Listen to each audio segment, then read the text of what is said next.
Parma has returned to Serie A this season is a welcome occurrence for any fan of Calcio. The Gialloblu earned a record 3 successive promotions back to the top flight after being forced to restart from Serie D due to bankruptcy. After a strong first half of the season, it's clear they have no intention of returning back to the lower divisions. But this weekend they have to face one of Serie A's best in Napoli. Having a club with such an important place in Italian football history, only Milan, Juventus, and Inter have more European trophies, can only be good for football on the peninsula. While Parma are not yet mathematically safe from relegation, it seems likely the club, currently sitting 12th, will finish somewhere in the middle of the table. The likes of Sassuolo and Genoa are not bad company for a club who were in the semi-professional leagues 3 years ago. Parma's success this season has been built on savvy business. The club took 4 players on loan from Napoli in the summer: Roberto Inglese, Luigi Seep, Alberto Grassi, and Amato Siccheretti, which was profoundly sensible for a newly promoted club.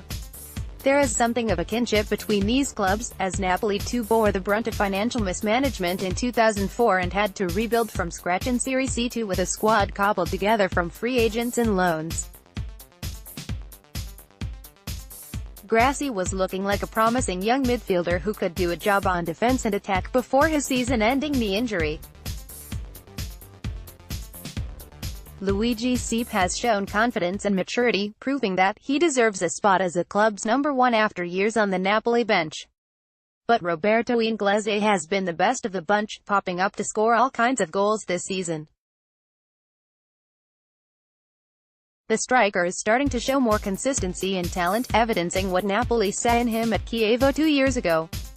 Both Seep and Inglese will be eager to show their parent club what they're missing on Sunday. Those loans were also complemented by the marquee signing of Gervinho, rescued from a nearly 3-year spell in China. Gervinho has said he fell in love with Parma's project from the first phone call with sporting director Daniele Fagiano. And it's easy to see why. The winger has been revitalized this year, looking like the version of himself that earned a transfer to Arsenal at 24 and was hyped by Arsene Wenger as the future of the London club. Now 31, the Ivorian is still blowing past defenders with his speed and slaloming run. His solo 70-yard sprint against Cagliari has already been tipped for goal of the season.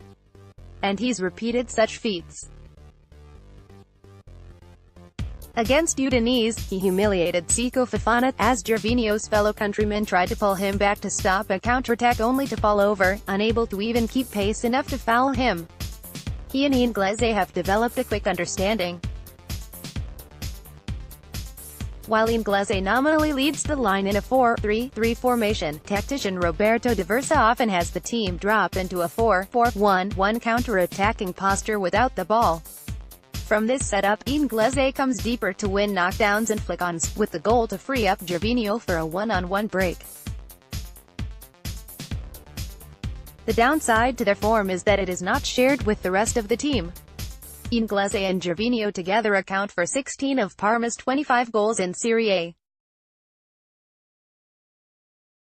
That total tally is already significantly lower than neighbors in the table Sassuolo, 34, and Genoa, 32. Going forward, the club will need to bolster their attacking options and find a way to create more goals from midfield. Putting that aside, this season has been the perfect return to the top flight and provides a foundation for the Ducali to build on for years to come. When the owners know they have secured safety, it seems likely they will move to make the loans of Seep and Inglese permanent. And who knows, in a few more years we may see them pushing for European contention yet again.